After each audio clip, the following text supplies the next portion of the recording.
një fer i vërtet. Kush ishe e të mërshme? E të mërshme ishte puna fizike brenda në minierat e Qanbarit. Atje mungonte infrastruktura. Shinat ishin bërë për i bret, të ushin një riparim të madh, me ajerin të rrezikuar her pas here, mund të ndërprish ajerimi dhe të vdisje më në vend, dhe ke idenë se si ishe puna atje. Dhe me dhunën që ushtroshe në policia. Ishe një nga policit më të egra. E të regonin këtë të vjetrit të Burgosit që kishë kaluar disa kampe, unë një vetën Ballshin edhe të Qanbarin kur vajta. Ishe një polici të egër. Aq sa, në Qanbari u zhvillua një revolt. Jo e për masave të Spaqit, me e vogël, po jo e parëndësishme për sigurimin e shtetit. Dhe atje në e mpushatuar në mënyrë krejt pafajshme, krejt kot, dy të burgosa politike.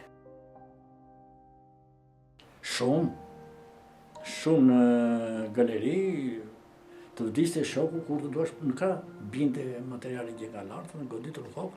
Ka pasur raste që mund t'i kujtosh kështu momente, aksidentesh? Po pra. Kush? Të kujtohen si emra? Jo, si emra jo. Ose si ndodhi, si ka Ja, si ndodhi, dy raste po t'jap. Njëri rast i thot brigadieri i dënuar, se kishte brigadier të dënuar, që bashkëpunonte me brigadierin civil. Bashkëpunonte për punën e minierës. Mund të bashkëpunonte punë të tjera, nuk e di unë. Këtë po themi që bashkëpunonte me ata. Ishte rasti që brigadieri i dënuar i thot një Aris që ai që ka vdekur. Aris.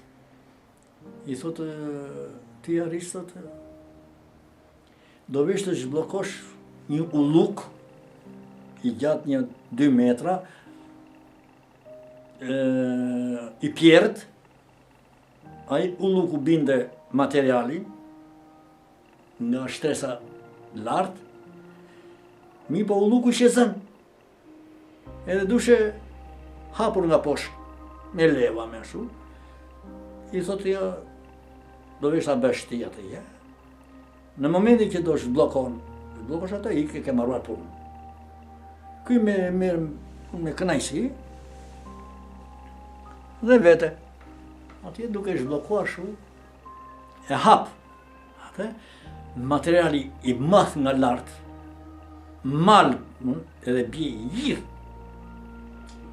Kupton apo jo? Bie i gjithë, shkatron gjithçka që gjen aty. Dhe ai kuptohet. I vdekur atje.